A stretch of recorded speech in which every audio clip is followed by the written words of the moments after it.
Bonjour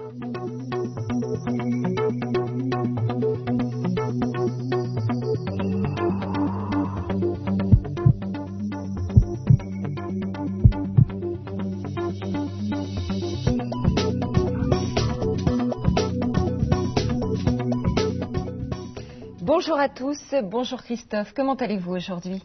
Bonjour Caroline, bonjour à toutes et à tous. Écoutez Caroline, je vais très bien, sauf qu'hier j'étais à la médecine du travail et mon médecin m'a dit que j'avais de la tension, mais je n'ai pas tout compris. Vous savez ce que ça veut dire, vous? Ah non, pas vraiment. Pour moi, la mesure de la tension, c'est plus une affaire de spécialiste. Alors nous avons la chance de recevoir aujourd'hui le docteur Emmanuel Roux, qui est cardiologue à l'hôpital de Bagne, dans les Bouches-du-Rhône. Bonjour docteur. Bonjour Caroline, bonjour Christophe. Bonjour docteur.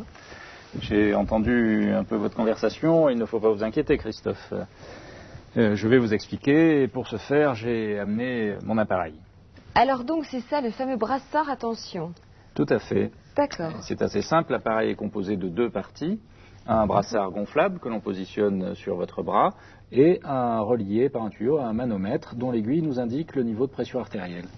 Mais le plus simple, c'est peut-être que je vous fasse une démonstration sur vous, Caroline. D'accord. Donc cet appareil est appelé tensiomètre ou sphygmomanomètre, mais bon, on va laisser de côté ce terme un peu barbare. Oui, je crois. Alors, avec un stéthoscope comme celui-ci, qu'on positionne au pli du coude, on gonfle dans un premier temps le brassard jusqu'à une pression assez importante afin de comprimer totalement l'artère de votre bras et que le sang ne puisse plus s'écouler. Et ensuite, je dévisse la valve du manomètre afin de faire diminuer la pression dans le brassard. Dès que le pouls devient audible, c'est-à-dire que le sang repasse à nouveau, on lit la première valeur de pression. 12, c'est ça? Combien, Christophe? 12, exactement. Ensuite, je continue à dégonfler le brassard et lorsque le pouls devient inaudible, je relève alors le deuxième chiffre. En l'occurrence, vous avez 8. Vous voyez, c'est plutôt simple. D'accord, donc vous ne notez rien d'anormal chez moi, tout va bien. Absolument. Alors donc pour nous résumer, il y a deux mesures, c'est bien ça. Donc quand le bruit apparaît dans l'appareil, donc c'est ma pression maximale, et quand le bruit disparaît, c'est ma pression minimale. Tout à fait. Donc finalement, expliqué comme ça paraît quand même beaucoup plus simple. Et ces deux chiffres sont très importants pour le diagnostic qui va suivre derrière. Et donc on exprime la pression artérielle à l'aide de ces deux chiffres, pour vous 12,8. Moi, la dernière fois que j'ai vu mon médecin, il n'a pas utilisé un stéthoscope, il a utilisé un appareil automatique. En effet, on utilise de plus en plus souvent ces appareils automatiques. Ces tensiomètres électroniques comportent également un brassard qui se gonfle et se dégonfle automatiquement grâce à un moteur. Mais le principe reste globalement le même et les deux chiffres dont nous venons de parler s'affichent ensuite automatiquement sur l'écran de l'appareil. Maintenant que vous m'en parlez, j'ai l'impression d'avoir vu le même chez ma mère. Est-ce que c'est possible? C'est également possible, en effet, puisque nous conseillons de plus en plus souvent aux patients d'acheter un appareil de ce type afin de pouvoir surveiller eux-mêmes à domicile leurs chiffres tensionnels. C'est ce qu'on appelle l'automesure, docteur, je crois. Oui, tout à fait. Oui. Et alors habituellement, ça s'adresse à quel type de patient? Eh bien, prenons un exemple. Vous venez me voir en consultation, vous avez une émission de télévision à terminer, Christophe vous attend, vous êtes en retard. Dans ce contexte de stress, il est tout à fait possible que si je vous prends la tension artérielle à ce moment-là, vos chiffres soient faussement élevés. Ça sera dû au stress.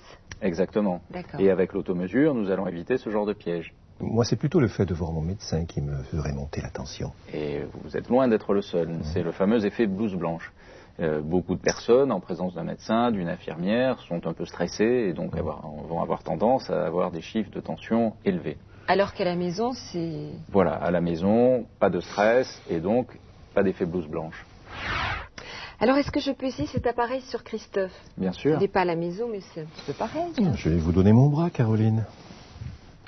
Je le mets dans quel sens? Comme ceci. D'accord.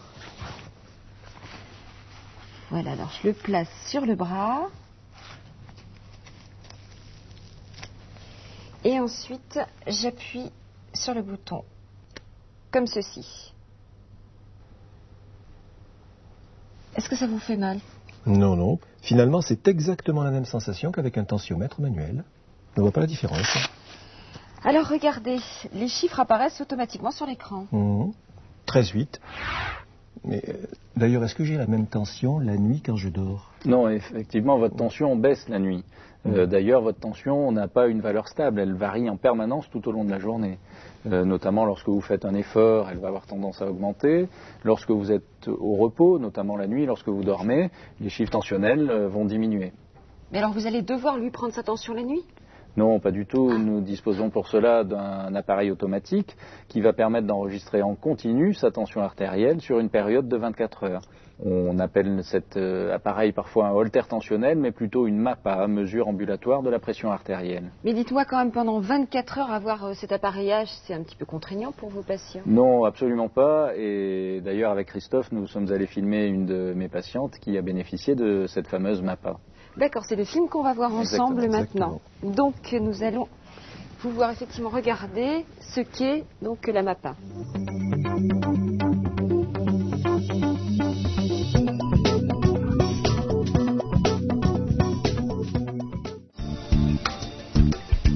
Voici le boîtier dont je vous parlais. D'accord. Je vais vous poser.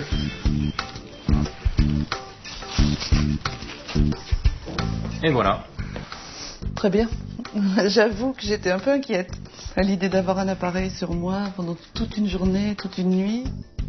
Finalement, ça se passe bien. L'appareil est léger. Il n'a fallu que quelques minutes pour me l'installer. Mon médecin m'a donné quelques conseils pratiques. Et puis j'ai pu partir tout à fait normalement. Mon médecin m'a demandé de noter les différentes activités de ma journée sur un carnet. Alors aujourd'hui, je le garde avec moi pour être certaine de ne rien oublier. Il m'a expliqué qu'il voulait pouvoir comparer ma tension en fonction de mes activités.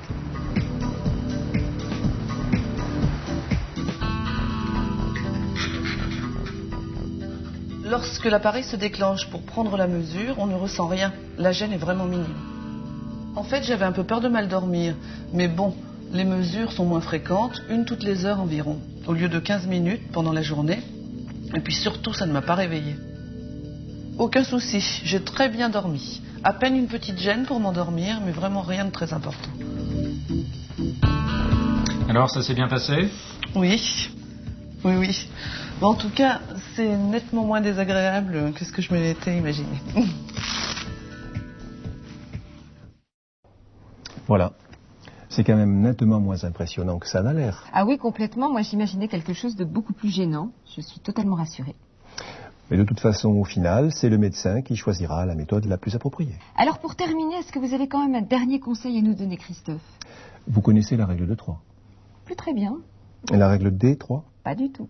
Eh bien, écoutez, quand vous utilisez un appareil d'automesure personnel, vous mesurerez votre tension artérielle au minimum 3 fois le matin, avant le petit déjeuner ou avant de prendre vos médicaments, 3 fois le soir avant le coucher, et 3 jours de suite au minimum. 3. Merci beaucoup, Christophe. Maintenant, notre émission touche à sa fin. Merci beaucoup de votre attention et nous nous retrouverons pour un prochain numéro. À bientôt. Au revoir, Caroline. Au revoir.